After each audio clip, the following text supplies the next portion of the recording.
இன்றைய முக்கிய செய்திகள். மணிப்பூர் அமைப்புகள் அமைதி பாதைக்கு திரும்ப மோடி வேண்டுகோள். குற்ற உணர்ச்சி இல்லாமல் வரவேற்பு விழா நடத்தியதாக கார்கே விமர்சனம்.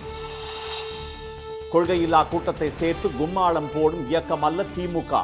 தமிழ்நாட்டை தலைகுனிய விடமாட்டோம் என உறுதியேற்க ஸ்டாலின் அழைப்பு. உத்தராகண்ட் சாகச சுற்றுலா மையம் முறைகேடாக ஏலம் எடுக்கப்பட்ட விவகாரம். பாபா ராம்தேவ் நண்பரின் மோசடி பற்றி சிபிஐ விசாரிக்க காங்கிரஸ் கோரிக்கை. வணக்கம். மணிப்பூரில் உள்ள அனைத்து அமைப்புகளும் அமைதி பாதைக்கு திரும்ப வேண்டும் என்று பிரதமர் திரு நரேந்திர மோடி வேண்டுகோள் விடுத்துள்ளார். அந்த மாநிலத்தில் இடஒதுக்கீடு தொடர்பாக மலைப்பகுதியில் வசிக்கும் பழங்குடியினரான குக்கி இன மக்களுக்கும் சமவெளியில் வசிக்கும் மைத்தேயி இன மக்களுக்கும் இடையே 2023ஆம் ஆண்டு மே மாதம் மோதல் ஏற்பட்டது. அந்த மோதல் வீடுகளுக்கு தீ வைப்பு, துப்பாக்கிச் சூடு என இனக்கலவரமாக மாறியதில் 300 பேர் கொல்லப்பட்டனர். 60,000க்கும் மேற்பட்டோர் வீடுகளை இழந்து அகதிகளாக முகாம்களில் தஞ்சமடைந்துள்ளனர். எதிர்க்கட்சித் தலைவர் திரு ராகுல் காந்தி, எதிர்க்கட்சிகளைச் சேர்ந்த நாடாளுமன்ற உறுப்பினர்கள் திரு PR கவாய் தலைமையில் உச்சநீதிமன்ற நீதிபதிகள் குழுவினரும் மணிப்பூர் சென்று பாதிக்கப்பட்ட மக்களை சந்தித்து ஆறுதல் தெரிவித்தனர். பிரதமர் திரு மோடி மணிப்பூர் சென்று பாதிக்கப்பட்டவர்களை ஏன் சந்திக்கவில்லை என்று நாடாளுமன்றத்தில் எதிர்க்கட்சி உறுப்பினர்கள் தொடர்ந்து கேள்வி எழுப்பி வந்தனர். எனினும் 2 ஆண்டுகளாக மௌனம் காத்து வந்த திரு மோடி முதன்முறையாக இன்று மணிப்பூர் சென்றார். மிசோரமில் 9,000 கோடி ரூபாய் மதிப்பிலான திட்டங்களை தொடங்கி வைத்த பிறகு மணிப்பூர் சென்ற அவர் கலவரத்தால் அதிகம் பாதிக்கப்பட்ட சுராசந்த்பூரில் பாதிக்கப்பட்டவர்களை சந்தித்து ஆறுதல் கூறினார். பின்னர் அங்கு நடைபெற்ற நிகழ்ச்சியில் 7,300 கோடி ரூபாய் மதிப்பிலான திட்டங்களுக்கு திரு மோடி அடிக்கல் நாட்டினார். பின்னர் உரையாற்றிய அவர் மணிப்பூரின் வளர்ச்சிக்கு மத்திய அரசு பல்வேறு வளர்ச்சிப் பணிகளை மேற்கொண்டு வருவதாக கூறினார். கலவரத்தால் பாதிக்கப்பட்ட மக்களுக்கு 7,000 வீடுகள் கட்டித்தரப்படும் என்று திரு மோடி உறுதியளித்தார். भारत सरकार के उन प्रयासों का हिस्सा है जिसमें संवाद, सम्मान और आपसी समझ को महत्व देते हुए शांति की स्थापना के लिए काम किया जा रहा है. मैं सभी संगठनों से अपील करूंगा कि शांति के रास्ते पर आगे बढ़कर अपने सपनों को पूरा करें, अपने बच्चों के भविष्य को सुनिश्चित करें. அமைதி மற்றும் செழிப்பின் அடையாளமாக மணிப்பூரை மாற்றப்போவதாகவும் திரு மோடி கூறினார். இதனிடையே திரு மோடியின் வருகைக்கு எதிர்ப்பு தெரிவித்து காங்கிரஸ் கட்சியினர் போராட்டத்தில் ஈடுபட்டதால் பரபரப்பு ஏற்பட்டது. 46 முறை வெளிநாடுகளுக்கு சுற்றுப்பயணம் மேற்கொண்ட திரு மோடிக்கு கலவரத்தால் பாதிக்கப்பட்ட சொந்த நாட்டு மக்களை சந்தித்து ஆறுதலாக 2 வார்த்தைகள் கூட கூற மனமில்லை என்று காங்கிரஸ் தலைவர் திரு மல்லிகார்ஜுன கார்கே எக்ஸ் தளத்தில் விமர்சித்துள்ளார். மணிப்பூருக்கு தாமும் சென்றதாக பதிவு செய்ய போகிற வழியில் அங்கு திரு மோடி சென்றுள்ளதாகவும் இது மணிப்பூர் மக்களை அவமானப்படுத்தும் செயல் என்றும் அவர் குற்றம் சாட்டியுள்ளார். பாஜக ஆட்சியில் நடந்த இனக்கலவரம் குறித்த எந்த குற்ற உணர்ச்சியும் இல்லாமல் தமக்கு தாமே மிகப்பெரிய வரவேற்பு அளித்துக் கொண்டது வெந்த புண்ணில் வேலை பாய்ச்சுவது போன்றதாகும் என்று திரு கார்கே சாடியுள்ளார். கரூரில் நடைபெறும் முப்பெரும் விழா திராவிட மாடல் ஆட்சிக்கு வெற்றி பாதை அமைக்கும் என்று கூறியுள்ள முதலமைச்சர் திரு மு.க. ஸ்டாலின் தமிழ்நாட்டை தலைகுனிய விட மாட்டோம் என அண்ணா பிறந்த நாளில் உறுதியேற்க அழைப்பு விடுத்துள்ளார். தந்தை பெரியார் பிறந்த நாள், அறிஞர் அண்ணா பிறந்த நாள், திமுக தொடங்கப்பட்ட நாள் என செப்டம்பர் மாதத்தின் 3 நாட்களை முப்பெரும் விழாவாக திமுக கொண்டாடி வருகிறது. வரும் 17ஆம் தேதி கரூர் புறவழிச்சாலையில் கோடாங்கிப்பட்டியில் நடைபெறும் முப்பெரும் விழா குறித்து திமுக தொண்டர்களுக்கு திரு ஸ்டாலின் எழுதியுள்ள கடிதத்தில் பழைய எதிரிகள், புதிய எதிரிகள் என எந்த கொம்பனாலும் திமுக என்னும் கொள்கை உறுதி மிக்க எஃகு கோட்டையை தொட்டுக்கூட பார்க்க முடியாது என தாமும் தொண்டர்களும் சூளுரைக்கும் நாள் இது என குறிப்பிட்டுள்ளார். அண்ணா பிறந்த நாளான செப்டம்பர் 15ஆம் தேதி ஓரணியில் தமிழ்நாடு இயக்கத்தில் இணைந்துள்ள 1 கோடி குடும்பத்தினரும் சேர்ந்து தமிழ்நாட்டை தலைகுனிய விடமாட்டோம் என உறுதி ஏற்குமாறு அவர் கேட்டுக்கொண்டுள்ளார். நாடாளுமன்ற உறுப்பினர்களின் விகிதாச்சாரத்தை குறைக்கும் நியாயமற்ற தொகுதி மறுவரையறை, வாக்காளர் பட்டியல் மோசடி மூலம் தமிழ்நாட்டு மக்களின் வாக்குரிமையை பறிக்கும் சிறப்பு திருத்தம், நீட் மற்றும் இளைஞர்களை முடக்கும் எந்த ஒரு திட்டத்தையும் எதிர்த்து நிற்பேன் என உறுதியேற்க வேண்டும் என்று திரு ஸ்டாலின் கூறியுள்ளார். மத்திய பாஜக அரசின் வஞ்சகத்தாலும் அதனிடம் அடிமையாக உள்ள அதிமுகவின் துரோகத்தாலும் நாம் இழந்தவற்றை மீட்கும் முயற்சியில் கடந்த 4 ஆண்டுகளில் பெருமளவு முன்னேறியுள்ளதாக அவர் குறிப்பிட்டுள்ளார். பொருளாதாரத்தில் இரட்டை இலக்க வளர்ச்சி, அதிக வேலை வாய்ப்புகளை உருவாக்கும் மாநிலம், பெண்களின் முன்னேற்றத்துக்கும் தற்சார்பு நிலைக்கும் வழிவகுக்கும் மாநிலம் என தமிழ்நாட்டின் சாதனைகளை மத்திய அரசின் புள்ளி விவரங்களை எடுத்து சொல்லும் அளவில் திராவிட மாடல் ஆட்சி சிறப்பாக செயல்பட்டு வருகிறது என திரு ஸ்டாலின் சுட்டிக்காட்டியுள்ளார். உலகம் போற்றும் திராவிடத்தின் பெருமை தொடர்ந்திட திராவிட மாடல் ஆட்சி நீடிக்க 7வது முறையாக திமுக ஆட்சி மலர கரூர் முப்பெரும் விழா வெற்றி பாதையாக அமையட்டும் என்றும் அவர் கூறியுள்ளார். கொள்கையில்லா கூட்டத்தை சேர்த்து கூக்குரலிட்டு கும்மாளம் போட்டு பொதுமக்களுக்கு இடையூறு செய்யும் இயக்கம் அல்ல திமுக என்று திரு ஸ்டாலின் தெரிவித்துள்ளார்.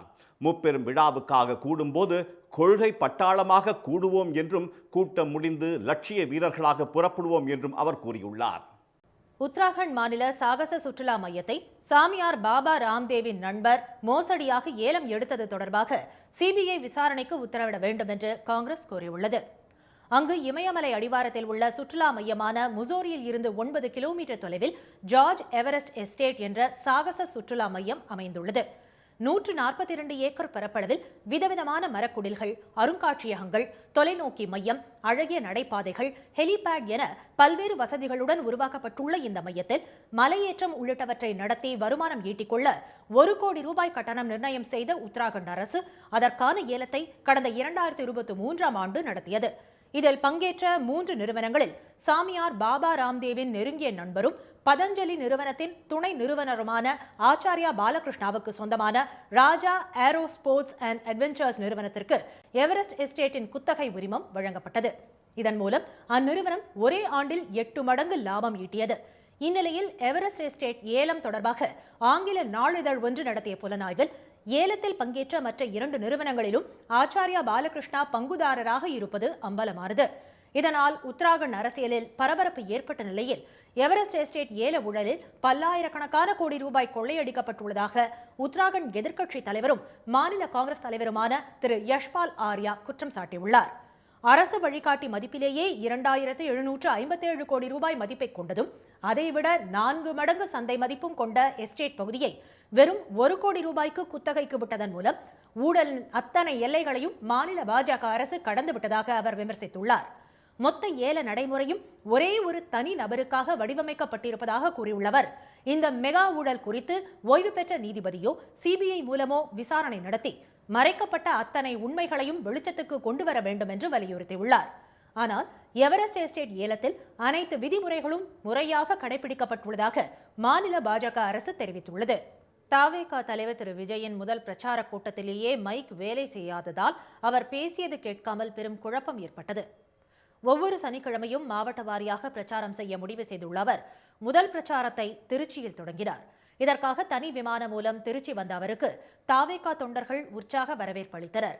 அப்போது விமான நிலையத்தில் திரண்டிருந்த இளைஞர்கள் தடுப்புகளை தாண்டி சென்றதால் தள்ளுமுள்ளு ஏற்பட்டது. இதனால் கூட்ட நெரிசலில் 10க்கும் மேற்பட்டோர் மயக்கமடைந்தனர். திருச்சி விமான நிலையத்தில் இருந்து சுமார் 10 கிலோமீட்டர் தொலைவில் உள்ள மரக்கடை பகுதிக்கு சென்ற அவருடன் போலீசாரின் நிபந்தனைகளை மீறி ஏராளமான தொண்டர்கள் சென்றதால் அவர் சென்ற பேருந்து மெதுவாக ஊர்ந்து சென்றது. இதனால் ஏராளமான வாகனங்கள் ஸ்தம்பித்து நின்றதால் போக்குவரத்து நெரிசல் ஏற்பட்டு மக்கள் பெரும் அவதிக்கு ஆளானார்கள். 5 மணி நேர தாமதத்துக்கு பிறகு மரக்கடை பகுதிக்கு வந்த திரு விஜய் தொண்டர்கள் மத்தியில் உரையாற்றினார். அப்போது அறிஞர் அண்ணா அரசியல் பாதையை தேர்வு செய்தது திருச்சியில் இருந்துதான் என்று கூறியவர், எம்ஜிஆர் தனது முதல் மாநாட்டை திருச்சியில் தான் நடத்தியதாக கூறினார். மதச்சார்பின்மைக்கும் மத நல்லிணக்கத்திற்கும் உதாரணமாக உள்ள கொள்கை மண் திருச்சி என்று திரு விஜய் தெரிவித்தார். அவர் பேசிக் கொண்டிருந்த போது கையில் இருந்த மைக் வேலை செய்யாமல் போனதால் தொண்டர்கள் கேட்கவில்லை என முழக்கமிட்டனர். ஆனால் தனது மைக் வேலை செய்யாதது பற்றி தெரியாததால் என்ன பேசுகிறார் என்பதே அங்கிருந்த யாருக்கும் சரியாக கேட்காமல் போனது. திரு விஜயின் பிரச்சார கூட்டம் போதிய முன்னேற்பாடுகள் இன்றியும் போலீசார் விதித்த நிபந்தனைகளை பின்பற்றாமலும் நடந்ததாலேயே இந்த குழப்பங்கள் ஏற்பட்டதாக கருதப்படுகிறது. பின்னர் அவர் அரியலூர் பிரச்சார கூட்டத்திற்கு புறப்பட்டுச் சென்றார். சிவகங்கை மாவட்டத்தில் சிறு பாசன கண்மாய் திட்டத்தின் கீழ் தூர்வாரும் பணி மேற்கொள்ளப்பட்டதால் கண்மாய்களுக்கு நீர்வரத்து அதிகரித்துள்ளது. அம்மாவட்டத்தில் 442 சிறு பாசன கண்மாய்களை தூர்வார 34,30,84,000 ரூபாய் நிதி ஒதுக்கீடு செய்யப்பட்டது. மானாமதுரை, திருப்புவனம் வட்டங்களில் உள்ள கண்மாய்களுக்கு வைகை ஆற்றில் இருந்து நீர்வரத்து கால்வாய் உள்ளது. இந்த கால்வாய் தூர்வாரப்படுவதால் வைகை ஆற்றில் மழை நீர் வரும்போது கால்வாய்கள் மூலமாக கண்மாய்களுக்கும் தண்ணீர் வரும். 440 கண்மாய்கள் மற்றும் வரத்து கால்வாய்கள் தூர்வாரப்பட்டதால் கண்மாய்கள் மற்றும் நீர்பிடிப்பு பகுதிகளில் தண்ணீர் நிரம்பி வருகிறது. வைகை ஆற்றில் இருந்து ஊற்று கால்வாய் மூலம் தண்ணீர் வரும் 40 ஏக்கர் பரப்புள்ள வலையநேந்தல் கண்மாயில் உள்ள கருவேல மரங்கள் அகற்றப்பட்டு தூர்வாரப்பட்டதால் அங்கு கணிசமாக தண்ணீர் தேங்கியுள்ளது. எனினும் கால்வாய் மேட்டு பகுதியில் உள்ளதால் வைகை ஆற்றில் ஷட்டர்கள் அமைத்து ஊற்று கால்வாயில் தண்ணீர் திறக்க வேண்டும் என விவசாயிகள் கோரிக்கை விடுத்தனர். தண்ணி வர்றது ரீச் கால்வாயில இருந்து எங்களுக்கு ஒரு ஷட்டர் அமைச்சு நேரடியாக அந்த கம்மாய்க்கு தண்ணி கொடுத்தால் வெளியே வேற எந்த வகையிலையும் தண்ணி வர்றதுக்கான சாத்தியக்கூறு கிடையாது. மாவட்ட நிர்வாகம் இதுக்கு ஒரு தயவு சூழ்ந்து ஒரு ஏற்பாடு செஞ்சு ரீச் கால்வாயிலிருந்து எங்களுக்கு தண்ணி கொடுக்கறதுக்கு ஏற்பாடு செய்யணும்னு கேட்டுக்கொள்றோம். வைகை ஆற்று நீரை விரைவில் திறந்துவிட நடவடிக்கை எடுக்க வேண்டும் என்று விவசாயிகள் வலியுறுத்தினர். தூர்வாரும் பணியில் விவசாயிகளும் இணைந்து திருப்புவனம் நெல் முடிக்கரையில் இருந்து கண்மாய் வரை தூர்வாரியிருப்பது குறிப்பிடத்தக்கது. இனி வருவது செய்தி துளிகள். மும்பையில் 2006ஆம் ஆண்டு ஜூலை 11ஆம் தேதி 7 புறநகர் ரயில்களில் குண்டுகள் வெடித்ததில் 187 பேர் உயிரிழந்த வழக்கில் விடுதலை செய்யப்பட்ட முன்னாள் பள்ளி ஆசிரியர் வாஹித் தீன் முகமது ஷேக் 9 கோடி ரூபாய் இழப்பீடு கோரி மனித உரிமை ஆணையத்தை அணுகியுள்ளார். 2006 முதல் 2015ஆம் ஆண்டு வரை சிறையில் இருந்த காலத்தில் தமது தந்தையின் மரணம், தாயின் மனநிலை பாதிப்பு, தீவிரவாதியின் வாரிசுகள் என பட்டம் கட்டப்பட்ட குழந்தைகளை மனைவி மட்டுமே வளர்த்தது என தனது வாழ்க்கை பாதிக்கப்பட்டதாக அவர் தெரிவித்துள்ளார். சிறையில் அனுபவித்த சித்திரவதைகளால் தனது உடல்நலம் பாதிக்கப்பட்டதாக முகமது ஷேக் கூறியுள்ளார். தான் நன்கொடை கேட்கவில்லை என்றும் பொய் வழக்கால் தனக்கும் குடும்பத்துக்கும் இழைக்கப்பட்ட அநீதியை ஒப்புக்கொள்ளவே கோருவதாகவும் அவர் தெரிவித்துள்ளார். அதிமுகவை உடையாமல் பார்த்துக் கொண்டால்தான் எடப்பாடி திரு பழனிசாமிக்கு பாதுகாப்பு என மக்களவை திமுக உறுப்பினர் திருமதி கனிமொழி கூறினார். தூத்துக்குடியில் AI தொழில்நுட்ப பயிற்சி கருத்தரங்கில் கலந்து கொண்ட அவர் செய்தியாளர்களிடம் பேசும்போது முதலில் கணினி தொடர்பான கொள்கையை கொண்டு வந்தவர் கலைஞர்தான் என்று தெரிவித்தார். எடப்பாடி திரு பழனிசாமி கூட்டணி பற்றி பேசுவதற்கு முன்பு அவருடைய கட்சி உடையாமல் பார்த்துக் கொள்ள வேண்டும் என்றும் திருமதி கனிமொழி கூறினார். உதகையில் உள்ள ஐயப்பன் கோயிலுக்குள் நள்ளிரவில் உணவு தேடி புகுந்த கரடி ஏமாற்றத்துடன் திரும்பிச் செல்லும் CCTV காட்சிகள் வெளியாகியுள்ளன. உதகை நகரினுள் கரடிகள் வருவது அண்மை காலமாக அதிகரித்து வருகிறது. நள்ளிரவில் சாலைகளில் கரடிகள் உலா வருவதால் பொதுமக்கள் அச்சமடைந்துள்ளனர். இந்நிலையில் மாவட்ட ஆட்சியர் அலுவலகம், அரசு மருத்துவமனை, நகராட்சி அலுவலகம் ஆகியவற்றின் அருகே உள்ள ஐயப்பன் கோயிலுக்குள் புகுந்த கரடி கோயில் அலுவலகத்தின் கண்ணாடி ஜன்னலை திறந்து உள்ளே சென்றது. அங்கிருந்த மேஜை மேல் ஏறி கல்லாப்பெட்டி உள்ளிட்ட பகுதிகளில் உணவை தேடிய கரடி ஏதும் கிடைக்காததால் வந்த வழியே திரும்பிச் சென்றது. மத்திய அரசின் தேசிய பயிற்சியாளர் ஊக்குவிப்பு திட்டத்துக்கு எதிர்ப்பு தெரிவித்து சென்னை திருவொற்றியூரில் MRF தொழிலாளர்கள் 2வது நாளாக போராட்டத்தில் ஈடுபட்டனர். காலை பணிக்கு வந்த தொழிலாளர்களை உள்ளே விடாமல் ஆலையின் கதவுகள் மூடப்பட்டதால் தொழிலாளர்கள் வெளியில் காத்திருக்க நேரிட்டது. ஆந்திராவில் சித்தூர் மாவட்டம் பலமனேரில் குடியிருப்பு பகுதிக்குள் வந்த யானை தாக்கியதில் வனத்துறை அலுவலருக்கு கால் முறிந்தது. பலமனேர் சத்யநாராயண சுவாமி கோயில் அருகே வந்த யானையை நடைபயிற்சிக்கு சென்றவர்கள் பார்த்து வனத்துறைக்கு தகவல் அளித்தனர். உடனடியாக அங்கு வந்த வனத்துறையினர் யானையை வனப்பகுதிக்கு அனுப்ப முயன்றனர். அப்போது யானை தாக்கியதில் வனத்துறை அலுவலர் சுகுமாரின் கால் முறிந்ததால் அவர் அரசு மருத்துவமனையில் சேர்க்கப்பட்டார். யானையை வனப்பகுதிக்குள் அனுப்ப தொடர்ந்து முயற்சி மேற்கொள்ளப்பட்டு வருகிறது. மதுராந்தகம் அருகே நடைபெற்ற நலம் காக்கும் ஸ்டாலின் சிறப்பு மருத்துவ முகாமில் ஏராளமானோர் கலந்து கொண்டு பயனடைந்தனர். அச்சரப்பாக்கம் அரசு மகளிர் மேல்நிலைப் பள்ளியில் நடைபெற்ற முகாமில் ரத்த பரிசோதனை செய்து எலும்பு மூட்டு மருத்துவம் உள்ளிட்ட சிகிச்சைகள் அளிக்கப்பட்டன. இந்த முகாமில் மதுராந்தகம் மற்றும் சுற்றுவட்டார பகுதிகளைச் சேர்ந்த 10க்கும் மேற்பட்ட கிராமங்களைச் சேர்ந்தவர்கள் கலந்து கொண்டு பயன்பெற்றனர். தமிழ்நாட்டின் பல்வேறு இடங்களில் போத்தீஸ் ஜவுளி நிறுவனத்தின் கிளைகள், அதன் உரிமையாளர்களின் வீடுகளில் 2வது நாளாக வருமான வரித்துறையினர் சோதனையில் ஈடுபட்டுள்ளனர். நெல்லை டவுன் போத்தீஸ் நிறுவனத்தில் வருமான வரித்துறை சோதனை நடைபெற்று வரும் நிலையில் கடை ஊழியர்களை உள்ளே அனுமதிக்கவில்லை. திண்டுக்கல்லில் நெகிழி சேகரிக்கும் இயக்கம் மூலம் நெகிழி பயன்பாட்டை குறைக்க மாவட்ட நிர்வாகம் நடவடிக்கை எடுத்திருப்பது வரவேற்பை பெற்றுள்ளது. அம்மாவட்டத்தில் மஞ்சள் பைகளின் பயன்பாட்டை அதிகரிக்கவும், நீர்நிலைகளில் கொட்டப்படும் நெகிழி பொருட்களை அப்புறப்படுத்தவும் நெகிழி சேகரிக்கும் இயக்கம் உருவாக்கப்பட்டுள்ளது. முதல் கட்டமாக மாநகராட்சிக்கு சொந்தமான நீர்நிலைகளுடன் கூடிய நடைபயிற்சி பூங்காக்களில் நெகிழி கழிவுகளை அப்புறப்படுத்தும் பணியில் பள்ளி, கல்லூரி மாணவர்களும் தன்னார்வ அமைப்பினரும் ஈடுபட்டனர். மேட்டூர் அணைக்கு நீர்வரத்து வினாடிக்கு 19,228 கன அடியாக அதிகரித்துள்ளது. அணையில் நீர் இருப்பு 92.248 TMC-யாக உள்ளது. நீர்வரத்து உயர்ந்துள்ளதால் அணையின் நீர் வெளியேற்றமும் உயர்த்தப்பட்டு டெல்டா பாசனத்துக்கு வினாடிக்கு 13,000 கன அடி தண்ணீர் திறந்துவிடப்படுகிறது. கிழக்கு மற்றும் மேற்கு கால்வாய்கள் வழியாக வினாடிக்கு 800 கன அடி நீர் வெளியேற்றப்படுகிறது. விளையாட்டுத்துறையின் தலைநகரமாக தமிழ்நாடு மாறி வருவதாக சுற்றுலாத்துறை அமைச்சர் திரு ராஜேந்திரன் தெரிவித்துள்ளார். முதலமைச்சர் கோப்பைக்கான பல்வேறு விளையாட்டுப் போட்டிகளில் வெற்றி பெற்றவர்களுக்கு சேலம் மாவட்ட ஆட்சியர் அலுவலக வளாகத்தில் சான்றிதழ் வழங்கும் நிகழ்ச்சி நடைபெற்றது. இதில் பங்கேற்று பேசிய திரு ராஜேந்திரன், முதலமைச்சர் மற்றும் துணை முதலமைச்சரின் பல்வேறு நடவடிக்கைகளால் விளையாட்டுத்துறை சிறந்து விளங்குவதாக கூறினார். விளையாட்டுத்துறைக்கென நிரம்ப நிதியினை ஒதுக்கி இந்தியாவிலேயே விளையாட்டுத்துறையில தமிழ்நாடு தலைநகராக விளங்குகிற அளவிற்கு சிறப்பாக பல்வேறு திட்டங்களை இந்த விளையாட்டுத்துறைக்கென நிறைவேற்றிக் கொண்டிருக்கிறார்கள்.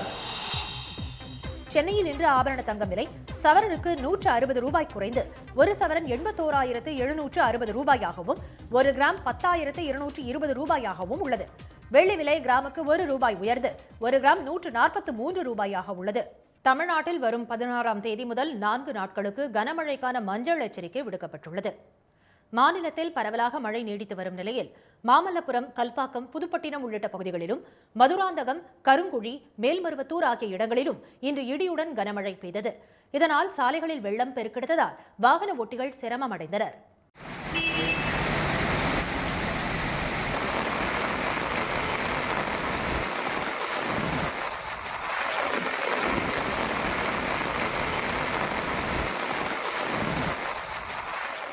நாகை மாவட்டம் வேதாரண்யம், வெள்ளப்பள்ளம், மருதூர், தகட்டூர், கோவில்பத்து மற்றும் சுற்றுவட்டார பகுதிகளில் பெய்த மழையால் வெப்பம் தணிந்து இதமான சூழல் நிலவியது. இதனிடையே தென்னிந்திய பகுதிகளின் மேல் நிலவும் வளிமண்டல கீழடுக்கு சுழற்சியால் இன்று திருவள்ளூர், ராணிப்பேட்டை, காஞ்சிபுரம் ஆகிய மாவட்டங்களில் கனமழை பெய்ய வாய்ப்புள்ளதாக சென்னை வானிலை மையம் அறிவித்துள்ளது. வரும் 16ஆம் தேதி வேலூர், திருப்பத்தூர், கிருஷ்ணகிரி, தருமபுரி, சேலம், திருவண்ணாமலை மாவட்டங்களிலும், அதற்கு அடுத்த நாள் கிருஷ்ணகிரி, தருமபுரி, சேலம், திருப்பத்தூர், வேலூர், ராணிப்பேட்டை, காஞ்சிபுரம், செங்கல்பட்டு மாவட்டங்களிலும் கனமழை பெய்யக்கூடும் என்று தெரிவிக்கப்பட்டுள்ளது. 18 மற்றும் 19ஆம் தேதிகளில் கிருஷ்ணகிரி, தருமபுரி, சேலம், கள்ளக்குறிச்சி, விழுப்புரம், கடலூர், செங்கல்பட்டு, காஞ்சிபுரம் ஆகிய 8 மாவட்டங்களில் கனமழைக்கான மஞ்சள் எச்சரிக்கை விடுத்துள்ள வானிலை மையம் சென்னையில் இன்றும் நாளையும் மழை பெய்யும் என்றும் தெரிவித்துள்ளது. வடமேற்கு, தென்மேற்கு வங்கக்கடல் பகுதிகளில் சூறைக்காற்று மணிக்கு 60 கிலோமீட்டர் வேகத்தில் வீசக்கூடும் என்பதால் 2 நாட்களுக்கு மீனவர்கள் கடலுக்கு செல்ல வேண்டாம் என்று அறிவுறுத்தப்பட்டுள்ளது. மீண்டும் இன்றைய முக்கிய செய்திகள். மணிப்பூரில் உள்ள அனைத்து அமைப்புகளும் அமைதி பாதைக்கு திரும்ப வேண்டும் என்று பிரதமர் நரேந்திர மோடி வேண்டுகோள் விடுத்துள்ளார். தமிழ்நாட்டை தலைகுனிய விட மாட்டோம் என அண்ணா பிறந்த நாளில் உறுதியேற்க முதலமைச்சர் ஸ்டாலின் அழைப்பு விடுத்துள்ளார். உத்தராகண்ட் மாநில சாகச சுற்றுலா மையத்தை பாபா ராம்தேவின் நண்பர் மோசடியாக ஏலம் எடுத்தது தொடர்பாக சிபிஐ விசாரணைக்கு உத்தரவிட வேண்டும் என்று காங்கிரஸ் வலியுறுத்தியுள்ளது. இத்துடன் இந்த செய்திகள் நிறைவடைந்தன. மீண்டும் சன் டிவியில் செய்திகள் காலை 7:30 மணிக்கு. செய்திகளை உடனுக்குடன் தெரிந்து கொள்ள QR கோடை ஸ்கேன் செய்து சன் நியூஸ் வாட்ஸ்அப் சேனலில் இணைந்திருங்கள். வணக்கம். வணக்கம்.